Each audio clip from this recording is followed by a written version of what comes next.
You're an incredible clinician. You're an absolute expert at your craft. You literally change people's lives every single day. But when it comes to the business side of your practice, it can feel like you're just trying to keep your head above water. If you feel like you're working harder than ever and just spinning your wheels, you're definitely not alone. So let's talk about how we can stop treading water and actually start sailing. And this right here is the absolute heart of the matter. So many brilliant practitioners fall into this exact trap.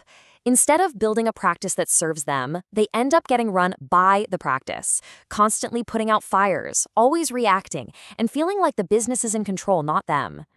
We call this the operator's trap, and it looks a little something like this. You're doing everything yourself because, hey, it feels faster than training someone, right? You're the one answering every question, approving every little expense. And before you know it, you, the expert, the visionary, have become the single biggest bottleneck to your own growth. Okay, let me ask you a question.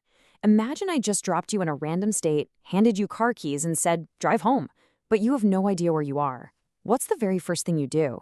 You wouldn't just start driving in some random direction, would you? No way. You'd pull out your phone, open up a map, and figure out your starting point. Without knowing where you are, you can't possibly make a plan to get where you're going. Well, your practice has a map just like that. It's called the business life cycle. And just like that road trip, you can't plot an efficient route to success if you don't know your current location. Now, this is where something like AI can be your own personal GPS. It can analyze your data from patient retention to billing cycles and pinpoint exactly where you are on this journey. So, what does this map even look like? Well, funny enough, practices grow a lot like people do. They go through these very distinct stages.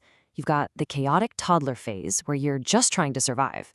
Then there's the teenager phase. You're making some money, feeling a little bulletproof, but probably making some risky moves. The real goal is to get to post-grad and mature, where things are driven by strategy, not just chaos.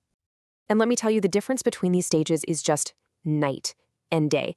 The toddler phase, it's all-consuming chaos. You're exhausted, you're constantly putting out fires just to keep the lights on. But in the mature phase, things are proactive. They're stable. You are calmly running the business, guided by solid, predictable systems that you put in place. But you have got to be careful of this teenager stage. This is where revenue starts to climb and you feel invincible, right? The big danger here is that you get so focused on top-line sales that you become totally blind to your actual profitability. It's like you're driving a really fast car, but the gas gauge is broken and you're about to run out of fuel in the middle of nowhere. So how do you find your way out of the chaos and onto a clear path? It really is this simple four-step process.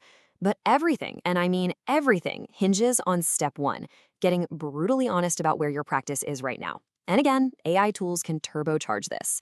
Instead of you spending weeks buried in spreadsheets, an AI can analyze your financials and patient data almost instantly. It can spot the patterns and tell you, hey, while your revenue is high, your profit per patient is dropping, which is a classic sign you're stuck in that teenager phase. So why does this matter so much? Because knowing your stage is what finally brings clarity to the chaos. It lets you stop wasting your energy on the wrong problems and start focusing on the right ones for your specific phase of growth. This is how you make the shift. It's how you go from being a frantic operator to a strategic owner of a practice that can succeed, even when you decide to take a vacation.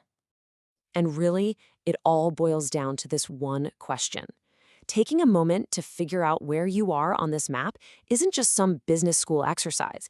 It is the first, most powerful step you can take toward building the practice and, frankly, the life you've always wanted. So, where are you?